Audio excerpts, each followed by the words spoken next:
نے علماء سے بھی عرض کی ہوئی ہے کہ مجھے تنہا نہیں چھوڑنا، کہ میں مطلب جہاں بھی چوکوں بھولوں، چاہے مجھے ایج فیکٹر ہے، غصہ آ جائے، میں وہ یہ نوجوان یہ ہمارے ساتھ جتنے بھی یہ تقریباً ہمارے اپنے ہی ہمارے یہاں یہ گلیوں میں کھیلنے والے ہیں، وہ جدی پشتی علماء نہیں ہے، یہ ہمارے یہاں کا عالم بنے، اور عطاری بھی تقریباً ہے، تو یہ ہمارے میرے بچے بھی ہیں لیکن علم میں بڑے ہیں مجھ سے، تو میں ڈانٹ دوں جھاڑ دوں تب بھی مطلب مہربانی کر کے مجھے اکیلا مت چھوڑنا.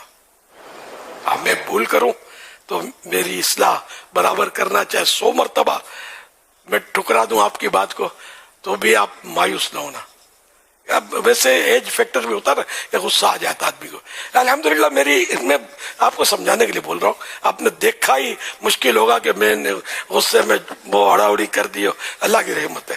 یہ خاص مجھ پر ایک انعام ہے اللہ پاک کا کہ چڑچڑاپن اور غصہ وغیرہ وہ کیفیت نہیں ہے، یا بھولنے کی وہ کیفیت نہیں ہے جو اس عمر میں عام طور پہ بوڑھے جو ہیں یہ بھول جاتے ہیں، ورنہ شرعی مسائل کا بیان میں کبھی کا چھوڑ دیتا. ظاہر ہے کہ اتنا بڑا جوخم کیسے لے لوں کہ کوئی نماز کا پوچھے اور میں روزے کے مسئلے بتاؤں اس کو، نمازی کے بتانے مجھے. تو الحمدللہ یہ اللہ کا کرم ہے. اور پھر بھی علماء کو ساتھ رکھتا ہوں، میں اکیلا گھبراتا ہوں کہ یار کچھ رونگ نمبر نہ لگ جائے. الحمدللہ تو میں میرے سے محبت کرنے والوں کے لیے یہ بھی مطلب یعنی کہ قابل تقلید بات ہے کہ علماء کے پیچھے رہنا. جس دن علماء کے آگے بڑھے لگے یار یہ مولانا ہے، آپ جہنم کے راستے پر سمجھو چل پڑے اگر ان کو ٹھکرا دو گے تو. بھئی یہ ہمیں نہ ٹھکرائے، یہ ذہن میں رکھنا، انہوں نے ٹھکرا دیا تو ہم کہیں کے نہیں رہیں گے. یہ حاضرین ناظرین جو مجھ سے مطلب الحمدللہ لاکھوں افراد الحمدللہ مجھ سے وابستہ ہیں، میں سب کے لیے درخواست ہے، میری نصیحت بھی ہے، میری وصیت بھی ہے کہ علماء کا دامن مت چھوڑنا. علماء اہل سنت، علماء دین، جس کی میں وضاحت کرتا رہتا ہوں، جن کا عقیدہ قرآن و حدیث کے مطابق ہے، علماء اہل سنت جن کو ہم بولتے ہیں، تو ان کا دامن نہیں چھوڑنا ہے. ہاں کوئی اگر عالم بے عمل ہے اور اس طرح کی کوئی باتیں ہیں تو ان سے دور ہو گیا بندہ، تو باعمل علماء کی بھی تو ایک تعداد موجود ہے، تو ان کی صحبت میں بندہ رہے.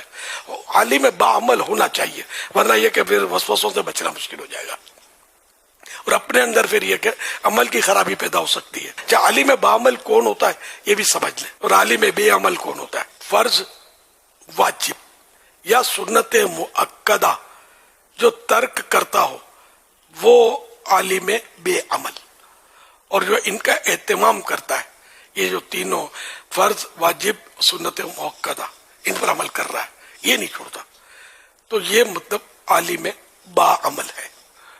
اب وہ پھر اخلاقیات میں گالی بکنا یا جھوٹ بولنا، تو یہ جھوٹ سے بچنا، گالی سے بچنا، یہ تو فرض ہے، تو یوں بھی تاریخ فرض تو ہوگا نہیں ہے.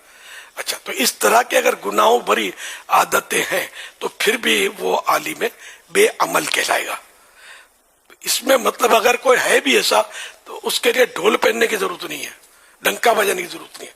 خود اپنے طور پر مطلب بندہ اپنی آخرت کی بہتری، پھر بھی ان سے اگر کوئی ایسا فائدہ ہو جاتا ہے اپنی آخرت کے لیے تو وہ حاصل کر لے، وہ نہ چھوڑے.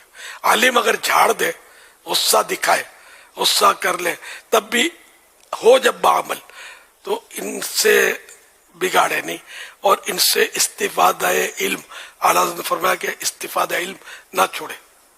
کہ بے عمل عالم کی مثال یہاں اعلیٰ حضرت نے یہ دی کہ یہ خود تو جسے خود شمع جل جاتی ہے لیکن ہمیں تو روشنی دیتی ہے نا، تو یوں اس عالم سے اپنی آخرت کے لیے نفع لے لے کہ سنی پکا ہو، عاشق رسول ہو، آگے پیچھے نہ ہو، کسی صحابی پر یا کسی اہل بیت پر تنقید نہ کرتا ہو، ٹھیک ہے نا. کسی صحابی پر یا اہل بیت پر ادنا سی بھی تنقید زبان سے نہیں اشارے سے بھی کرے نا، اس سے 7 گلیاں دور سے چلنا گیا، یا کہیں اس کی سانس کہیں آپ سے ٹکرا نہ جائے.